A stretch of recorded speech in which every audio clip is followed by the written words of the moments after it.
More than a year and a half after her brutal murder, her loved ones believe they are one step closer to justice. The trial for the man accused of killing her began this last week.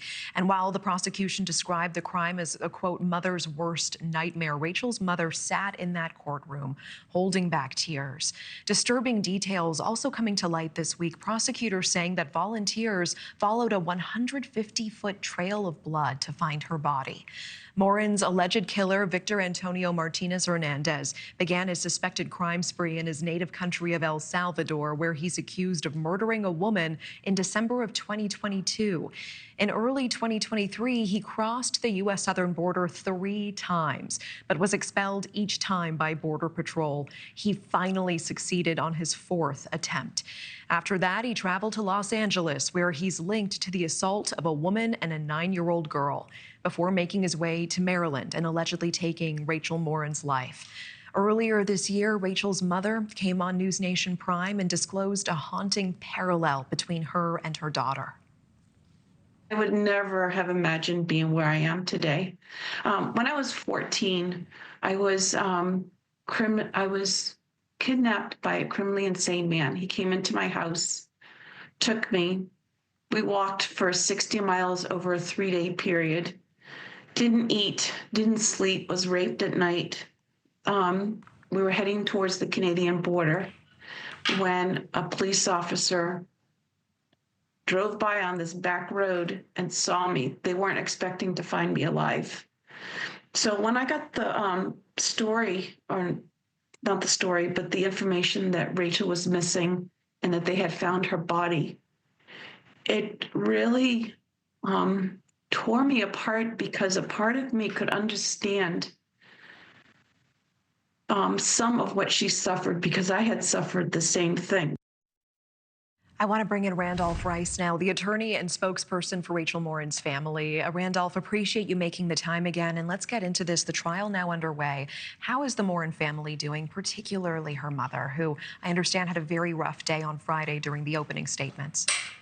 Yeah, Natasha, she really did have a rough day because she heard a lot of new information that she had never heard before, but she thankfully had the support of her daughter and one of her sons there, and she expects to have another son there this week. So I think the tight family, the strong family, is certainly supporting her, and they're supporting each other throughout this trial. What are some of the details that came out this week that we were not aware of before? Well, certainly, I mean, finding out about this 150-foot trail of blood, we never knew about that. We really, to be honest with you, Natasha, didn't know much at all, because the state's attorney played this so close to the vest, which they did on purpose, and that's what ultimately gave them that quick voir dire, that quick jury selection that they thought was going to take a long time. Ultimately took about a day and a half. So learning about that, we learned about iPods and or earbuds and her watch and her phone and how they had to, or they reconstructed that. And we're going to learn this week exactly what information and data that's going to give us. And I understand the prosecution told jurors that Morin's alleged killer had searched Rachel's name online. He had actually watched YouTube videos about her death. Do you think this type of digital evidence, in addition to the DNA evidence that you were discussing with us last time, will help convince a jury of guilt here? Certainly, that's just one more piece of the puzzle. You know, they've got the DNA that obviously matches at the crime scene. We learned that there was certainly, from the rape, there was DNA left at the crime scene. But now we've got him searching her name, looking for her photos. So that's just one more piece that connects him. Why would he be selecting or searching these things on Google if he really had no contact or no connection with her? I want to talk about what the defense is shaping up to do here. It seems already they're looking to cast reasonable doubt and suggesting that because Morin's phone was smashed and destroyed, that her murder was a, quote, crime of passion, implying Morin's boyfriend could have been involved. What do you make of this strategy? What does the family make of this?